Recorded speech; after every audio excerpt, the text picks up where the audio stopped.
Hello folks, this is Mike, PC31 the Vinyl Policeman, and this is my contest entry into Lloyd Boom's wonderful contest.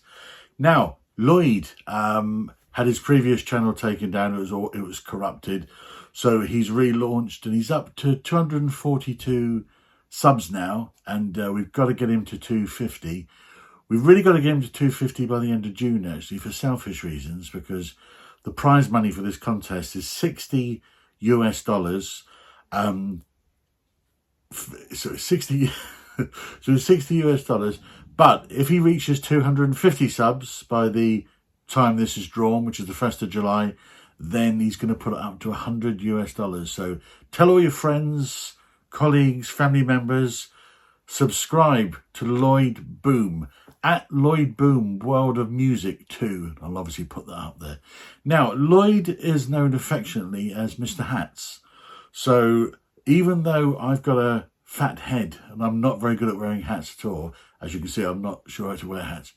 I'm going to wear a hat during this particular video in tribute to wonderful Lloyd, who's a really good friend of me and the vinyl community in total. So simple contest to get Lloyd to 250. Sub him. Well, I've subbed him straight away when he relaunched, kind of thing. I'm sure most of you have, but as I say, tell friends and family. He wants us to talk about 2 albums which need more love, which don't get spoken about much in the VC. He wants to know what we do or did for a living. He also wants our favourite food and do we play a musical instrument. And as I say, the prize, which will be an Amazon gift voucher, will be $60 US or 100. So let's make it 100. Let's skin Lloyd. The draw's on the 1st of July. So, okay, without further ado, first 2 albums. Okay, so the first of 2 records which need a lot more love. I've never heard this one mentioned before, but this is The Sound's debut. Adrian Ball and The Sound. This is Jeopardy from November 1980. Debut album on Corova Records. This is such a great album. The single for this one was called Heyday, and Sounds magazine at the time, paper, said it was the most exciting and most astonishing adept single since the jams in the city. So high praise. But yeah, The Sound, which were born out of kind of second layer. The Outsiders, which there was a release of some demos and things during the last record store day. But this is a fantastic post-punk album. Literally one of the best. It's very raw.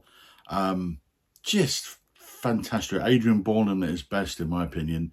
And Adrian sadly passed away in 1999. But yeah, The Sound from South London.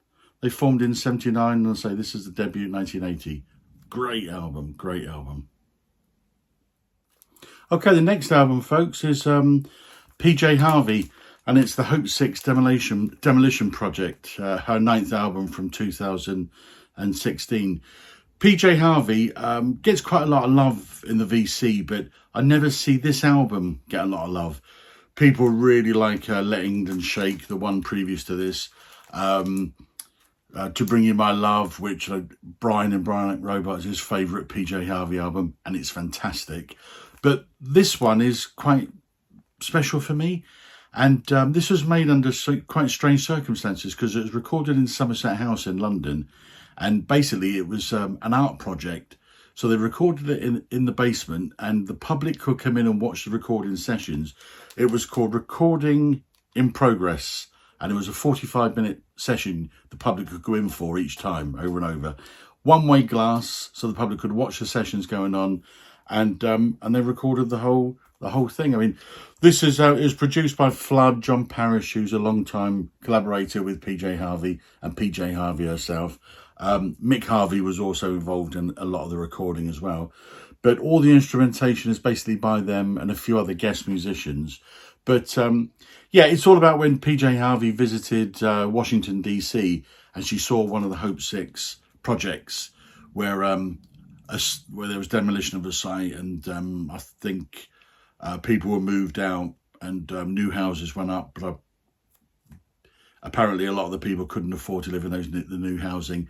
The album kind of covers that. I particularly fell in love with that album even more when I picked up this which I didn't even realise it was a bootleg at the time, but PJ Harvey and Lyon in France in 2016. And this is, yeah, a live bootleg, which is off the soundboard. It's fantastic. I've seen quite a few copies of this around, and it virtually does the whole of Hope 6 Demolition project. So made me grow to love the album even more. But really underrated record album. Absolutely fantastic PJ Harvey album. Lots of instrumentation, hurdy-gurdies, you know, brass, violin, everything so crammed onto this, and it really works. Very, very strong songs. Recommend that one.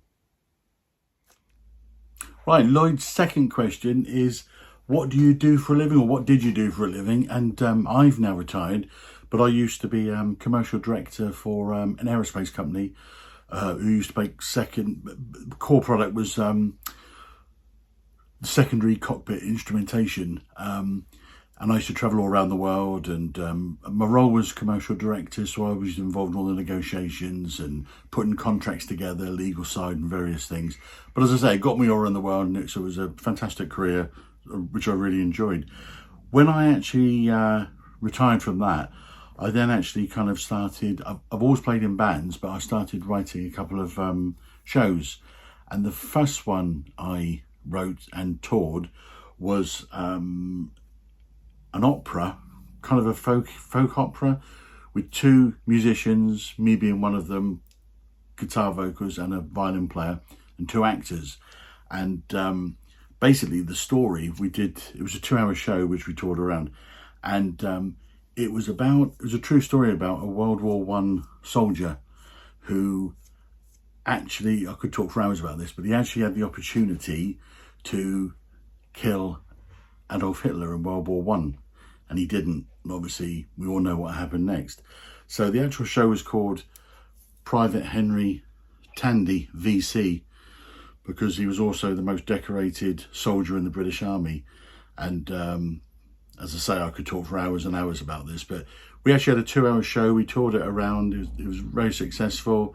Some of the music from that came out on CD, which I put out. It never went on record, this one. There's a CD, like an EP for that one, which was fine.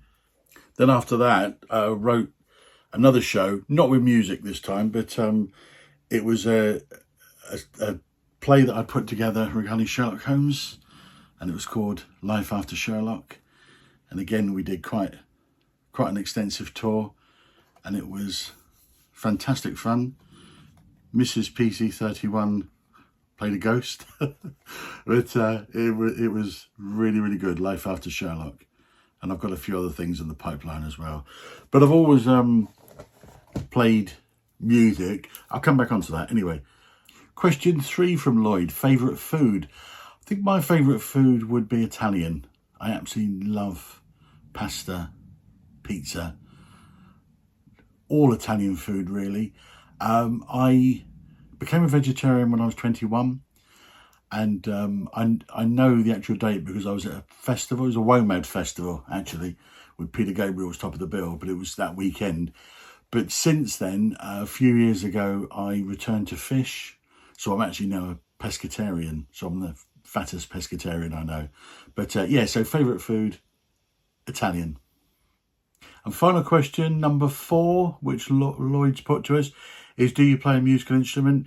Yeah, I've played guitar since I was about 13, 14.